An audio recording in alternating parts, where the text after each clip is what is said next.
나는 내가 빛나는 별인 줄 알았어요. 힘들어요. 배우는 것도 빡빡하다고 해야 되나? 일자리 공고는 되게 많은데 저를 찾지 않는 거죠.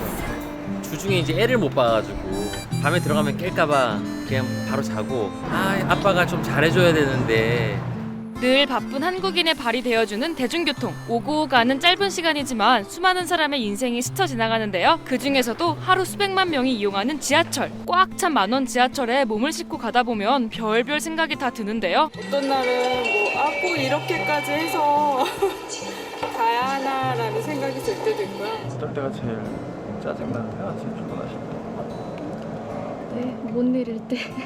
그럴 때 지하철에서 이런 방송 들어보신 적 없으세요? 승객 여러분께서는 출근 전, 등교하시기 전 가족들이나 주변에서 오늘도 힘내, 화이팅이라는 말을 듣고 나오셨을까요? 마음 한켠에 혹여나 가지고 계실 걱정이나 근심, 그리고 좋지 않은 생각들은 모두 열차에 두고 내리시면 마지막에 제가 내릴 때 깨끗하게 치우겠으니 오늘 하루 행복하고 행운이 가득한 일만 넘쳐나길 기원하겠습니다.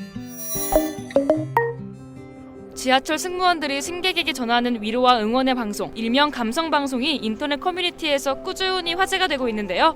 모르는 사람이 선뜻 건네는 위로가 힘이 날 때가 있음. 퇴근 중인데 들으며 울고 있어요. 세상엔 아직 따뜻한 사람이 많은 것 같다. 감성방송을 시작한 후 승객들의 칭찬이 계속 이어져서요. 서울교통공사는 칭찬 민원 100개 이상 받은 승무원들을 위해 명예의 전당인 센츄리클럽도 개설했는데요. 센츄리클럽에 들어가도 고과나 승진에는 전혀 영향이 없어서요. 승무원은 개인 선택에 따라 감성방송을 하고 있다고 해요. 흡연은 외부의 보호감을 받으면 빛나는 다이아몬드가 된다고 합니다. 삶이 쉽게 부러지는 흡연이라고 생각하실 수도 있으시겠지만 언젠가는 외부의 힘든 보호감을 잘 견뎌내셔서 반짝반짝 빛나는 다이아몬드가 되셨으면 좋겠습니다. 지친 탑승객 마음 녹여버리는 이런 멘트들. 도대체 누가 하는 건지 크래비 센츄리클럽에 소속된 승무원을 직접 만나봤습니다. 저는 서울교통공사 신정승무사업소에서 소속돼 있는 고동혁 대리라고 합니다. 차장님은 게시판에 쏟아지는 칭찬 민원의 주인공인데요. 방송을 시작하게 된 계기는 사실 아주 개인적이었다고 해요. 와이프가 만삭일 때 같이 지하철을 탄 적이 있었는데 와이프가 배가 불룩하게 나와 있는데도 임산부 아니신 분들이 정말 자리를 안 비켜주시더라고요. 그때 좀 신선한 충격도 느꼈고 내가 열차 차장으로 일을 하고 있으니까 나라도 이 임산부 배려석에 대한 시선을 개선시켜보자. 임산부 배려 방송을 시작한 후 실제 임산부께서 직접 감사의 인사를 전해오기도 했다는데요. 신도림에서 내렸는데 핑크색 임산부 배지를 달고 계신 임산부 분이 눈시울이 많이 붉어지신 상태로 저에게 연신 감사하다고 말씀을 해주신 적이 있었어요. 제 방송 문화에 대해 애착감이 굉장히 많이 형성되었고 또 제 직업에 대해서도 너무 소중함을 느꼈었던 때라 그날 이후 임산부 배려 방송에 이어 출퇴근길 응원 방송까지 하게 되면서 본격적인 감성 방송을 시작하게 됐다고 해요. 지나간 날은 돌아보지 마시고 아직 보지 않은 날은 불안해하지 마시고 무엇보다 즐겁게 보내시길 기원합니다. 이런 주옥 같은 멘트들 어디서 참고하는지도 궁금한데요. 보통은 저는 책을 보기보다는 유튜브에서 이제 좋은 문구나 문장들을 많이 인용을 하는데 어쩔 때는 그냥 새로 급조해서 만들기도 합니다. 승객들에게 방송을 또박또박 전달하기 위해 아나운서 발성법까지 공부했다고 해요. 연습을 할 때 유튜브나 이런 데 보니까 아나운서들 발성법 이러면서 많이 나와 있더라고요. 그런 거 참고하면서 발음을 좀 교정하려고 노력은 많이 했었습니다.